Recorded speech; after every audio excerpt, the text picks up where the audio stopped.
Hi friends, West Indies versus New Zealand third ODI match. New Zealand toss గెలిచి మొదటగా bowling ఎంచుకున్నారు.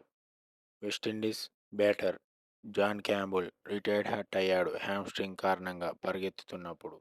హకీమ్ అగస్టి 26 పరుగులు చేశాడు. ఈరోజు అంత మంచిగా రాణించలేదు. అండ్ అలాగే తన వికెట్ తీసింది Jacob Duffy. Slower ball try చేశాడు. అండ్ అలాగే క్యాచ్ పట్టింది మిడ్ ఆఫ్లో ఉన్న ఫీల్డర్ మిచెల్ శాంతనర్. చాలా అద్భుతమైన క్యాచ్ తీసుకున్నాడు వెనకకి పరిగెడుతూ. షేయ్ హోప్ పెద్ద షాట్ ఆడదామనుకుంటాడు కానీ బ్యాట్కి ఇన్సైడ్ ఎడ్జ్ తాకి బౌల్డ్ అవుట్ అయ్యాడు. డిస్మిస్ చేసింది జెడెన్ లెనెక్స్. షర్ఫెన్ రథర్ఫర్డ్ రివర్సిప్ ఆడదామని చూస్తాడు కానీ బ్యాట్కి టాప్ ఎడ్జ్ తాకి క్యాచ్ వెళ్తుంది నథన్ స్మిత్కి. అండ్ అలాగే బౌలింగ్ చేసింది మిచెల్ శాంట్నర్. కీచీ కార్టర్ మరియు షిమ్రాన్ హెట్మేర్ వీరిద్దరి 49 పరుగుల పార్ట్నర్షిప్ వెస్టిండీస్ తరపున హైయెస్ట్ పార్ట్నర్షిప్ ఈ మ్యాచ్లో. కీచీ కార్టీ ఈరోజు 48 పరుగులు మాత్రమే చేశాడు. చాలా అద్భుతంగా ఆడాడు క్రూషియల్ నాక్ వెస్టిండీస్ తరపున. అండ్ అలాగే తన వికెట్ తీసింది మైకెల్ బ్రాస్వెల్. ఎల్బిడబ్ల్యూ అవుట్ చేశాడు. షిమ్రన్ హెట్మేర్ ఈరోజు అంతగా రాణించలేదు. కేవలం 26 పరుగులు మాత్రమే చేశాడు. అండ్ అలాగే కీచీ కార్టీతో అద్భుతమైన 49 పరుగుల భాగస్వామ్యం సాధించారు వారిద్దరూ. అండ్ అలాగే స్లాగ్ షీప్ ఆడుతున్నప్పుడు టాప్ ఎడ్జ్ తీసుకొని స్క్వేర్ లెగ్లో ఉన్న నథన్ స్మిత్ దగ్గరికి క్యాచ్ వెళ్ళింది. అండ్ అలాగే తన వికెట్ తీసింది మిచెల్ బ్రాస్వెల్.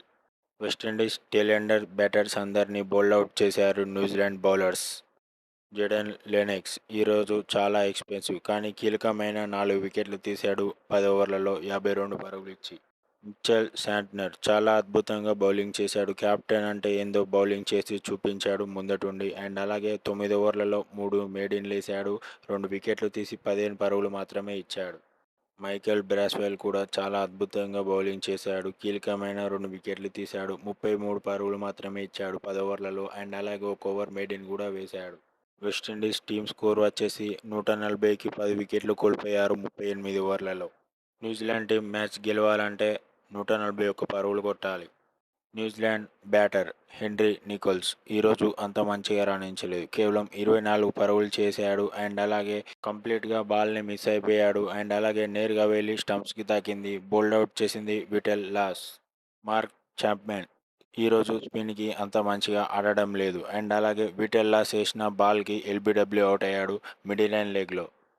విల్ యంగ్ కూడా ఈరోజు అంత మంచిగా రాణించలేదు. 23 పరుగులు మాత్రమే చేశాడు. అండ్ అలాగే గూగులీ బాల్ని కవర్స్ మీదకెళ్ళి ఆడదామనుకుంటాడు కానీ కవర్స్లో ఉన్న ఫీల్డర్ కరీ పియర్ చాలా అద్భుతమైన క్యాచ్ పట్టాడు.